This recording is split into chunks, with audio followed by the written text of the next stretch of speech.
Hello everyone and welcome to Life Begins at 20. My name is Mark and today we have the Simic colours within my cube, plus the changes that have been made to them. So again, I would just like to say thank you to everybody that has made suggestions in my previous set of cube videos. It really has helped to improve the overall quality of my cube with those 300 changes. Now, I'd just also like to thank everybody that entered into the poll to decide how these videos were going to be broken up.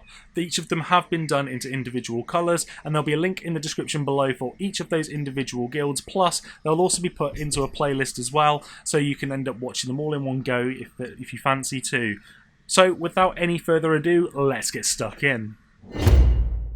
Here we've got two changes been made. First up, straight away is a change here, as you'll notice. Nissa Steward of Elements has come in for Kiora of the Crashing Wave, just because this Nissa from Amonkhet is absolutely fantastic. I mean, X-Cost Planeswalker, again, you can pay as much as you want later on in the game, and you can get it out as early as you like as well, so that has been quite useful. The loyalty is determining how much you end up spending. +2 Scry 2, sorting out your next couple of turns has been really useful. The naught cost there is, look at the top card of your library. If it's a land card or a creature card with converting mana cost less than equal to the number of loyalty counters on her, you can put it onto the battlefield. So that's a nice way of cheating on creatures, especially, say for example, if you end up spending 8 mana to cast her, you can then use the naught cost there to get any creature with 6 or less mana onto the battlefield for free, and that's great. Or the -6 there, untap 2 target lands you control, they become 5/5 elemental creatures with flying and haste until the end of turn, and that's just 10 damage in the air straight away that potentially your opponent can't deal with. Plus, this was the foil I opened up in my pre-release kit, and it absolutely looks amazing. I really do like the foiling on there, if we can just focus there. So next up we've got Kiora's Follower. This is just a nice 2/2 for a green and a blue, and you can just untap another target permanent, which could be absolutely anything, and that has always been a very, very useful play. Next up we've got Coiling Oracle, and all that's happened here is it's just been upgraded to a 4 from Modern Masters 2017. Again, so it's a 1/1 for a green and a blue. When it enters the battlefield, reveal the top card of your library. If there's a land card, put it on the battlefield, else you get to put it into your hand, so you can get yourself a little bit of mana ramp there, plus just worst case scenario card draw. But yeah, I do like that in foil. Next we've got Trigon Predator. So for 1 green and a blue, flying 2/3. Whenever it deals combat damage to a player, you can get to destroy a target artifact or enchantment that creature controls. Early on in the game as well, flying defense might be at a premium, so you may be able to get in a little bit of extra damage there and get off one of their important pieces. Next we've got Edric Spymaster of Trest. So it's a 2/2 for 1 green and a blue. Whenever a creature deals combat damage to one of your opponents, its controller may draw a card. So this is great because you're going to end up having either widespread board with tokens potentially, or you've got yourself some big unblockable creatures, or just some massive great creatures anyway, dealing a load of combat damage and getting a load of card draw on top. Has been a very good card and done some good work for me so far. Next up we've got Rashmi, Eternity's Crafter. So for 2, a green and a blue, you've got yourself a 2/3. Whenever you cast the first spell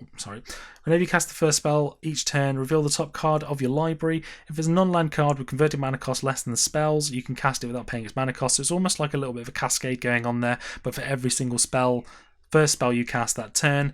If you don't, you get to put it into your hand. So worst case scenario, it's card draw. Best case scenario, you've got a little bit of cascade there.